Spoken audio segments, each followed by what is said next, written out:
Girl in red? Nah, man. Boy in maroon.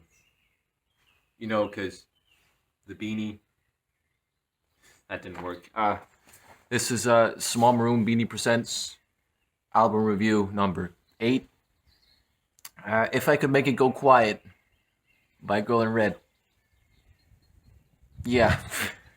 Welcome, everyone. My name's John, I'm wearing a Small Maroon beanie, and it's time to review the new Girl in Red record. If I Could Make It Go Quiet is the debut album from young Norwegian artist Marie Ulven, also known as Girl in Red. I've low-key been a fan of Girl in Red since I stumbled upon Summer Depression on my Discover Weekly on Spotify back in 2019. Tracks like 4 AM and Forget Her really struck a nerve in my 16-year-old self, and ever since then I've kept up every time she dropped new singles, and now bangers like I'll Die Anyway or Bad Idea are homestay classics on my indie playlists. Then she released Serotonin, the lead single to this new record, and coincidentally that's what starts this entire record, so let's just get into the review.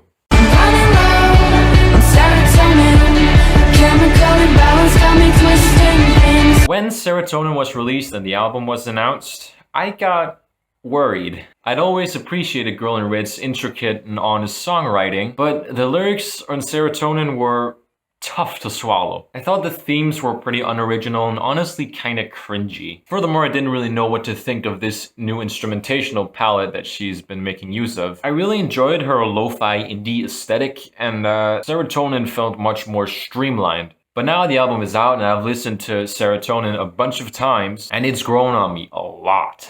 I've come to appreciate it for the banger that it really is. The melodies are strong and Ulven experiments with what almost sounds like rapping. Every part of the song is just so goddamn catchy, and it does everything it needs to as a lead single and as an opening track. It executes what it sets out to do almost flawlessly. Next track, Did You Come? Was it good? Just what you loved? Did you come? Ulven returns with her unapologetically honest lyrics. Did You Come sees Ulven lashing out at an ex-girlfriend of hers who cheated on her, and boy, she's not happy. This song brings the most spiteful lyrics I've ever heard while still maintaining to be clever. I really fucking love the line, I'm not upset, I'm fucking pissed, I spelled it out, you're illiterate. And she's just so fucking fuming on this track, and I love it so much. Next up, Body and Mind. My deepest cries for now, my heart's out. The second time I listened to this song, I was out driving, and the experience of blasting this song on full volume while cruising on the highway is fucking amazing. Body and Mind experiments with reggae sounds and maybe even some hints of soul and R&B, and the end of the second verse going right into the chorus is so well executed, and it's such a euphoric moment in this song. Body and Mind sees Ulven facing her problems with self-hatred head-on and beating it to a pulp. It's a perfect, empowering banger, and it's definitely in my top 30 of songs to come out this year. That's how good this is. Next up, Horny Lovesick Mess. I treated you like trash, and you deserve more than that. Horny Lovesick Mess features some nice light piano and some sugary sweet vocal delivery, but the lyrics tell a different story. The song is an exploration of the deterioration of a relationship while Ulven was going on tour. At first she complains about missing this person, but she quickly realizes that it's just sort of turned into more of a sexual dependency rather than a personal relationship. In the line, I don't want to be the type of person who calls you up every time I need to get off, but I guess that's who I'm turning into, oh fuck. She within the verse itself realizes what's wrong. It deteriorates even further in the second verse with, let's just face the fact I treated you like trash. In the end, Ulven fully realizes that she's been a fucking dickhead to this person, and this actually carries very well thematically into the next track, where this song ends with the line, my love comes out at midnight, and the next track is Midnight Love. I can't be your midnight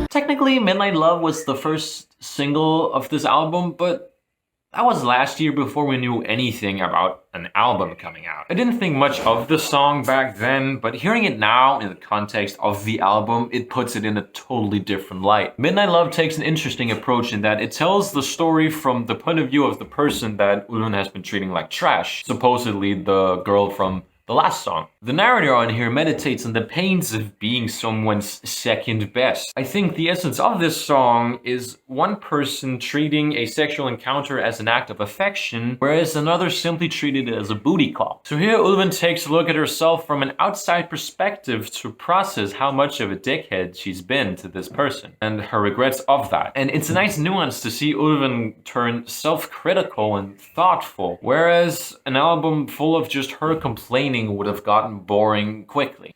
Wow. Then into a complete contrast is You Stupid Bitch. You stupid bitch, can't you see the perfect one for you is me? After the intricate thoughtfulness of Midnight Love, we get this complete contrast that is You Stupid Bitch. On You Stupid Bitch, Ulven discusses her experiences of seeing friends of hers getting hurt by other people in relationships. And it kind of turns into a thought of, these people are treating you like shit, and I'm always here for you. Why don't you just be with me instead? But I feel that this kind of pokes holes in her own narrative. She just spent the last two songs meditating on how she's treating other people like trash, and even though she doesn't want to, she always falls back to doing that. And then here she goes classic nice guys going, I never hurt you, I'd never treat you bad, please have sex with me, and then proceeding to calling them a stupid bitch when they don't realize it. I guess it further cements this dickhead behavior that she's established in Horny Lovesick Mess and Midnight Love. But either way, the song is an absolute banger. Like, it's just a full-on indie rock song with thumping drums, gritty guitar, and oh, it's so good! Next up, Rue.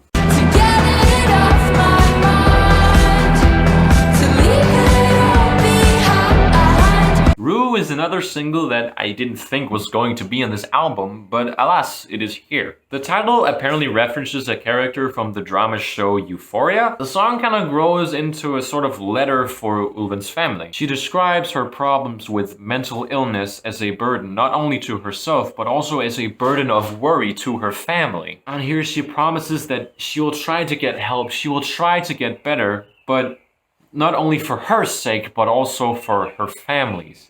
And it's just really sweet and beautiful. Next up, Apartment 402. When the noise is way too much, I close the void and burn it off. Apartment 402 continues out on the sentimental road that Rue just paved before it. Ulven further explores her problems with mental health and discussing feelings of emptiness and hopelessness and overall depression. But Ulven finds solace in that she's the one who has the power to do anything about this, and that she is willing to do the work to get better, just like discussed on Rue. The instrumentation here is beautifully arranged too, with spacey piano chords and some subtle guitar in there. Very pretty, yet again. Next up is Period, I guess?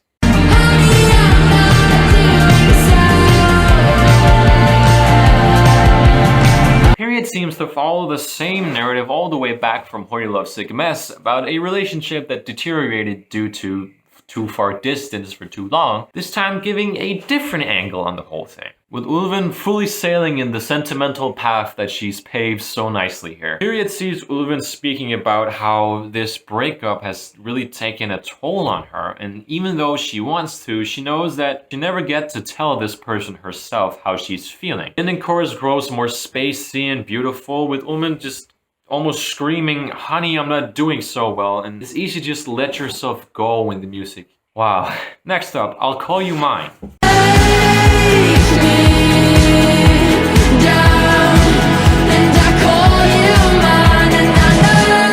I'll Call You Mine turns to a more cheerful and hopeful sentiment. On this song, Ulven finds a new love, and she meditates on her doubts and fears of starting a new relationship based on her past experiences. Pretty much what we've been told through this entire record. But in the end, she chooses to hope that this love can be a fresh start, that this love can be something healthy and better. The production and sonic quality here really further cements this feeling of hope for better things to come. And it feels like a celebration of love itself almost. This track has such a finality to it, such a larger-than-life sound that you would think that this was the end, but there's still one more song to go. Last up is It Would Feel Like This.